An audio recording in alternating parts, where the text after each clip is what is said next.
Hey everybody, welcome back to Recordology.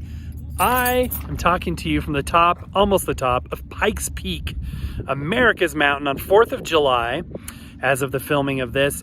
And as you can see, my fat head out of the shot, just look at that. We are way above timberline, so we're about 13,000 feet where we are right now. And yeah, it's absolutely beautiful. There are thousands of cars up here right now waiting to get to the top. I'm going to move it around here so you can see a little bit. So this is as high as you can drive, and then you have to take a school bus the last 3 miles, which takes you up the last couple thousand feet in elevation. And speaking of elevation, you can really feel it. It's like kind of like pressure. It's hard to walk. Taking 10 steps feels like, what it usually feels like when I walk like 3-4 miles down, at lower elevation. But we're up above like rainstorms. There's one over there. It's absolutely beautiful. Anyway, all that to say this. Today, we're going to take a look at some cool Dr. Seuss records that I've been saving up for a show just like today. Today is the day to do it. And we're going to use some of our cool kids records players to listen to those cool kids records on. We'll give it a good listen, a good review. You're not going to want to miss this.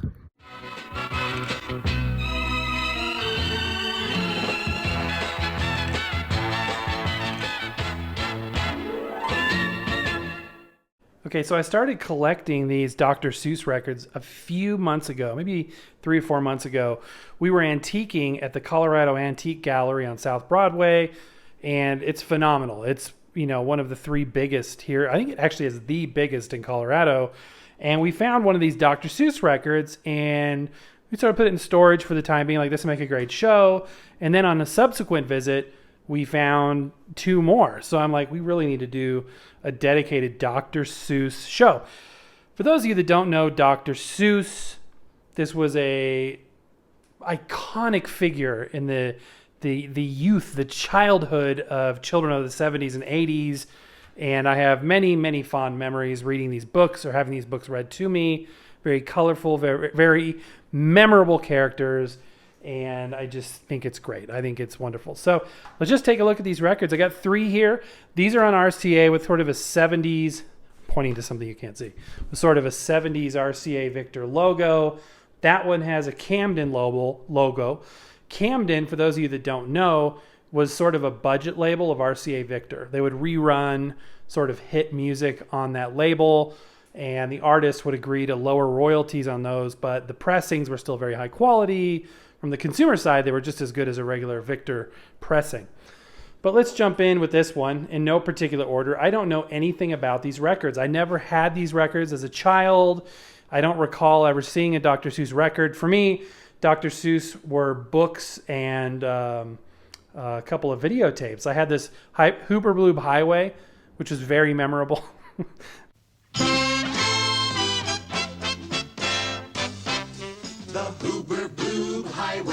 In case you don't know, starts way up above and ends way down below.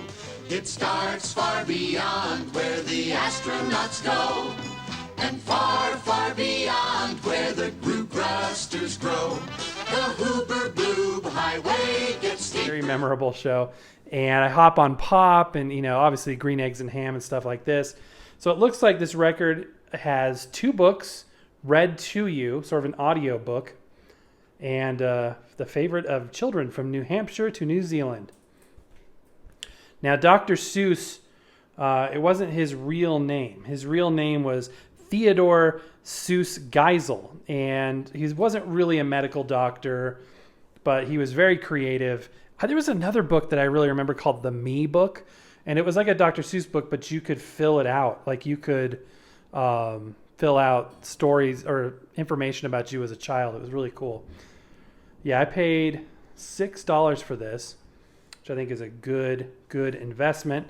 This must be the narrator. RCA Music Service up there. See if we can get a date on here. I do not see a date. But judging by this logo is still in use in the 80s. So I would say this is probably mid-80s if I had to date this. And we could actually date it. If we wanted to, we could go to Discogs and in all likelihood, we could find the date. But this is the same RCA label that you're going to see on 70s Elvis records.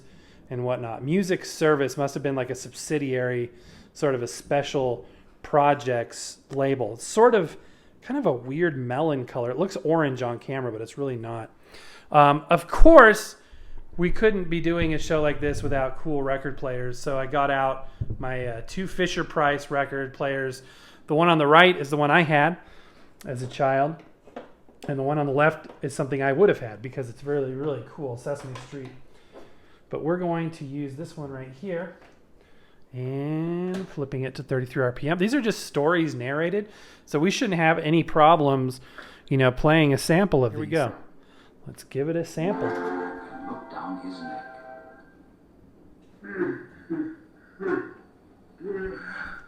This may not seem very important, I know. So again, for those of you that aren't familiar with Dr. Seuss literature, it was sort of a rhythmic, it was a poetry to it. There was definitely a large nonsensical quality. It was just silliness. But again, for the people, my wife also agrees that this is just a beloved thing. So let's move down the line here. We have this one. It looks like it's literally from the same series. The third one we're going to look at is a little different, but we've got two books, the same RCA Victor label. Look at this up here, preschool. So this is probably, at a school. And we've got the Sneetches. That was one I remember. Horton Hatches the Egg. I'm laughing because there's these terrible alternate Dr. Seuss covers that are inappropriate, but very funny. So Dr. Seuss Presents. We've got two more stories. Marvin Miller and cast with Marty Gold in his orchestra dramatize these best-selling children's books. And on the flip side, we have a little bit more information about Theodore himself, as well as Marvin Miller, the voice, one of those chain-smoking voices from the 50s and 60s that's just, timeless. My dad and I love that voice type. The epitome of that type of voiceover is in the old Goofy cartoons, the old Disney Goofy cartoons, where Goofy doesn't talk, but he's like learning to ski or learning to play baseball or learning to fish. The wonderful fisher will begin his day by selecting his hooks. Now, let us observe the effect of this phenomena on man. The thing about it is there was actually, from what I remember, there was some sort of a strike or something. You guys will know. You'll tell me down in the comments, I'm sure. But there was some reason, like a legal reason or a logistical reason. I think it was a strike. That the actor that was the normal voice for Goofy in the Goofy cartoons wasn't able to do that. So they got real creative and did that voiceover type of, thing. The baseball player will, exercise noon till dusk every day. That kind of stuff. Funny. Okay, so this record itself is identical in appearance here. Again, one continuous track. So let's go ahead and give it a listen. This time on the Sesame Street player, which is battery operated. We're going to position Little Bird over the lead-in groove there. And the mic isn't really close to the speaker, so I apologize. Actually, it sounds better than the other one. Sighed Maisie, a lazy bird hatching an egg. Wait a minute, wrong speed. There we go. Aches in my leg from just sitting here day after day. I'll turn the volume down on that. The third record we have is this one, which is different in appearance, slightly different. Just to compare the two right here. It is red, but it only has one book. This is the Cat in the Hat Song Book. I don't know if this was a real book or if this is just for the record. This is also on the Camden label, so time-wise, this could be, the same thing. I paid $10 for this one. That's about as much as I would pay. Or maybe I paid $4.99. No, I did pay $4.99 at ARC store. That's right. Okay. That's because 10 would be a little bit much. But look at the artwork on the back. Dr. Seuss books had this sort of, unified appearance. Apparently this belonged to Karen Crumpton, 90 Reed Street. And there's two variants. We got the Mono Cow 1095 and the Cass 1095 for stereo. And this one apparently has music, which is Really cool. These are all ASCAP performances, so I'm sure they would all trigger an issue. Hey, look at this, 1967. Wow, this one is older. I wonder if these ones are older too. Okay, there's more homework if you guys haven't done so already. Maybe these are 70s. Maybe these aren't 80s. And this one apparently predates them because it's 67. Not to say this couldn't have been reprinted later, but some more covers of books and whatnot, albums. Now this is interesting because look, they're promoting this record right there on the back of this one. So now I'm thinking that this is going to be 60s as well. Interesting stuff. So let's take a look at the label on this one. Is it any different? Yes and no. It's a different color, and it is Camden, but it has the same basic RCA label on it. So let's go ahead and give it a listen on the other turntable here. I'm going to take this off, and we're going to put this one on. And we're going to stop this because that's just too much sound. Only one thing at a time. And again, I'll probably just have to play. I'm going to assume that this will be an issue if I don't just share snippets. So let's just drop our needle at a couple different places.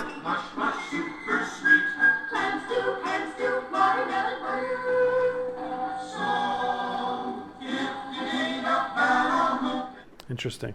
So yeah, I mean, you got fun kid songs. I don't know if they're from the videos, the films, I guess they would be. I knew them as videos, VHS tapes. I'm not 100% sure. There was a Huber Blue Highway song that I liked. Let me see if it's on the list here. I do not see it.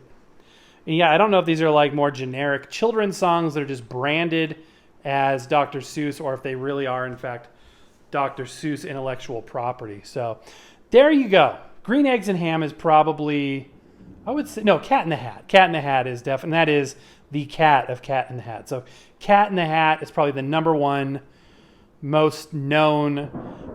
Got thunder. Can you hear that in the background? Thunder and lightning. It's been rainy today. It's been really rainy. When we came down the mountain that you saw at the beginning of the show, we in Colorado Springs, we encountered a lot of rain. It was a monsoon. So we ran in to get out of the weather, and it was a lot of water. It was like Florida rain, which is rare for Colorado, but it was a monsoon, a lot of water, flooding, all that kind of stuff.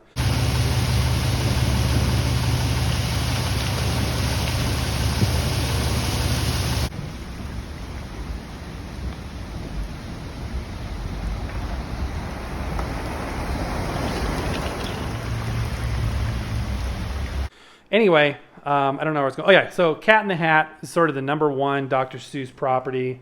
Then you've got Green Eggs and Ham. Sneetches was pretty popular as well. And from my estimation, everything Dr. Seuss was all good-natured fun. There was nothing malicious in there whatsoever. And that's just my opinion. I think people can take anything and try to read into it something that's not there. So Dr. Seuss has been in the news in the last few months, which is sad to me. I think that it's one of those situations where, you know, people are seeing something that wasn't necessarily there. So I'm not going to really get into that other than to say for me, for my family, everybody that I've talked to, this is all very positive. And I just want to share that with you and share that joy with you and reminisce a little bit.